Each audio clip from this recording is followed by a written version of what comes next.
On behalf of the United States Army Military Police School, I'd like to wish you a happy 75th birthday. This diamond anniversary could not be possible without the great sacrifices of our soldiers and our Department of the Army civilians serving in our formations across the world. So the theme this year is from the Marshal to the military police of today. Of course, you can go throughout history what the military police have done. We've been a military police corps for 75 years, which means we deliver some capability to the Army that the Army desires. And it started from rudimentary law enforcement to some very advanced techniques that we use today. We're making sure that our soldiers are able to serve in a variety of capacities across our core competencies in military police, whether that's policing, corrections, or investigations. When we talk about being adaptive and flexible, our military police corps is truly that. We can go from handing out tickets in a purely law enforcement capacity to operating in the operational environment, conducting humanitarian operations, as well as any of those other policing operations that we have to do that help contribute to the Army.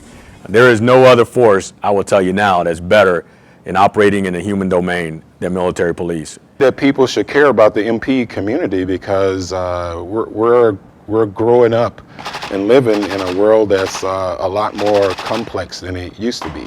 That is one of the greatest skills that MPs have, is their ability to deal with people and complex and complicated issues. By our actions, we help preserve the fighting force. We allow commanders to help solve problems and to be out in front of problems, whether it be just on a routine traffic stop that we're correcting a deficiency, or we're out securing the installation, or anything else.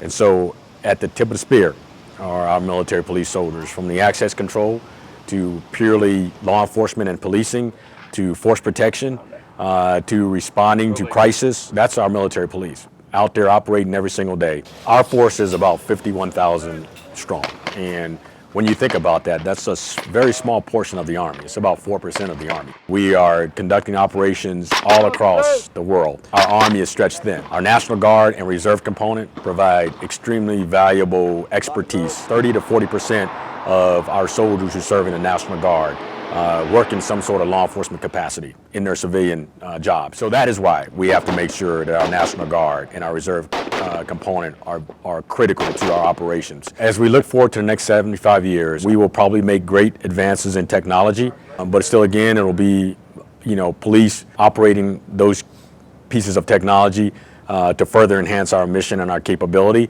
We're not going to get away from being a professional force that we are. We're still going to have a huge law enforcement mission. So as we look forward to the next 75 years, I see a lot more collaboration among units.